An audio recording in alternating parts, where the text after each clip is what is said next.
Compass সিরিয়ালের আগামী পর্বে দেখা যাবে কম্পাস বিহানকে জিজ্ঞেস করেন, এবার কি আপনি আমার সঙ্গে ঝগড়া করবেন? বিহান পাল্টা প্রশ্ন করেন, কেন? ঝগড়া ছাড়া আমি কি আর কিছুই করতে পারি না?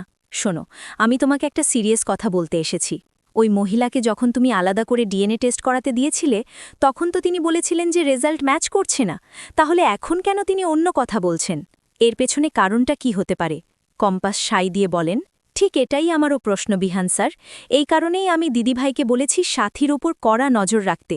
আমার মনে হচ্ছে সাথীকে কেউ ভয় দেখিয়েছে, অথবা কোনো কিছুর বিনিময়ে মিথ্যে বলতে বাধ্য করেছে। আমার তো সন্দেহ হচ্ছে মুক্তিমাসি সেনাপতিকে অখিলেশ স্যারের ছেলে প্রমাণ করেই ছাড়বেন। এতে তাদের অনেক বড় কোনো স্বার্থ লুকিয়ে আছে। বিহান চিন্তিত হয়ে বলেন, তার মানে কি আমাদের আবারও ডিএনএ টেস্ট করাতে হবে?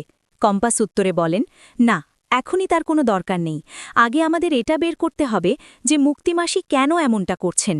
তিনি কি কেবল নিজের ছেলেকে প্রতিষ্ঠিত করে ভবিষ্যৎ নিরাপদ করতে চাইছেন, নাকি এর পেছনে আরও বড় কোনো চক্রান্ত কাজ করছে?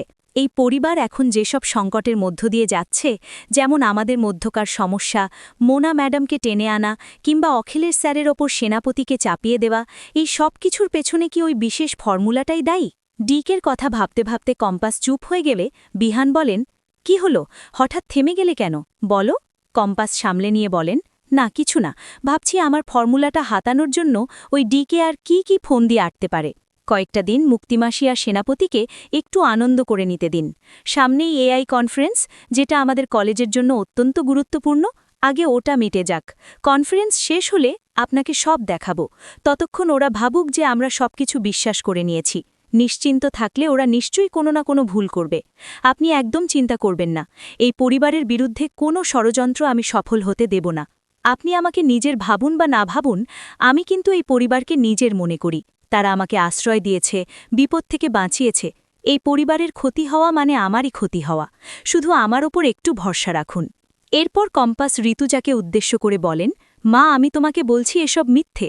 আমি নিজ উদ্যোগে সেনাপতি আর অখিলেশ স্যারের স্যাম্পল নিয়ে আলাদাভাবে ডিএনএ টেস্ট করিয়েছি। বিহান অবাক হয়ে প্রশ্ন করেন, তুমি করিয়েছ? কম্পাস বলেন, হ্যাঁ, আমার পরিচিত লোক দিয়ে করিয়েছি।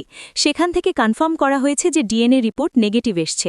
রিপোর্টটা রেডি না থাকায় হার্ড কপিটা হাতে পাইনি, আর এখন ফোন করে দেখছি সেই নাম্বারটা সুইচড অফ। বিহান কৌতূহলী হয়ে জানতে চান, তুমি কার কথা বলছো?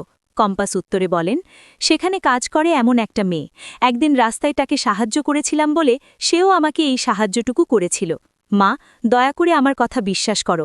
অখিলেশ স্যারকে খুব বাজেভাবে ফাঁসানো হচ্ছে, আর আমি এই অন্যায়ের বিরুদ্ধে তাঁকেই সাপোর্ট করছি।